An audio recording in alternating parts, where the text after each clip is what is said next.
বিহারে বিধানসভা নির্বাচনের ফলাফল ঘোষণার প্রক্রিয়া চলছে। তো এখন এ বিষয়ে চূড়ান্ত কোনো মন্তব্য বিশ্লেষণ করার কোনো সময় এখনো আসেনি। প্রবণতা হয়তো স্পষ্ট, কিন্তু আমাদের সর্বোচ্চ নেতৃত্ব খতিয়ে দেখছেন। কিন্তু এর মধ্যে বিজেপির কিছু নেতা, বাংলার অথবা সর্বভারতীয় বিজেপি, তারা বিহারের সঙ্গে বাংলাকে রিলেট করে এরপর বাংলা এই ধরনের একটা ন্যারেটিভ তৈরি করতে চাইছেন।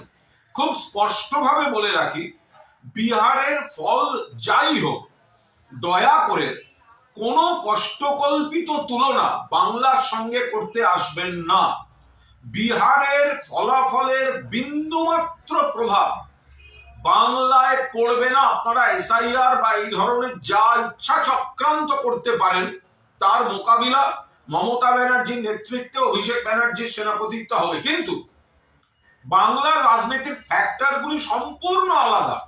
এখানে উন্নয়ন, এখানে বাংলার সম্মান, বাংলা ভাষার সম্মান, পরিযায়ীর প্রতি চূড়ান্ত অপমান বিজেপির, তাদের অধিকার রক্ষা, বাংলার মানুষের বৈধ ভোটারদের অধিকার রক্ষা, কেন্দ্রের টাকার জন্য বঞ্চনা, প্রতিশোধের রাজনীতি।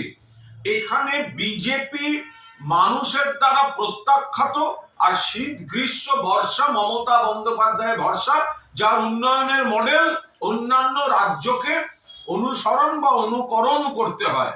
ফলে বিহারের রেজাল্ট যাই হোক, তার প্রভাব বাংলায় পড়বে না এবং সম্পূর্ণ ফ্যাক্টরগুলি আলাদা। এখানে তৃণমূল মানুষের বন্ধু এবং সামাজিক আর্থসামাজিক কাঠামোয় মানুষের আর্থিকভাবে সামাজিকভাবে তৃণমূল বন্ধু, এবং বিজেপি বঞ্চনা, উপেক্ষা, অপমান, অস্তিত্বের সংকট তৈরি করে দেওয়ার জন্য বিজেপি এখানে শত্রু। ফলে 250 আসন নিয়ে প্লাস মাইনাস চতুর্থবারের জন্য বাংলায় মুখ্যমন্ত্রী হতে চলেছেন মমতা বন্দ্যোপাধ্যায়। বিজেপি যে নেতারা বিহার দেখিয়ে বাংলা টেনে সকাল থেকে মন্তব্য করছেন, তারা অকারণ পরিশ্রম করছেন।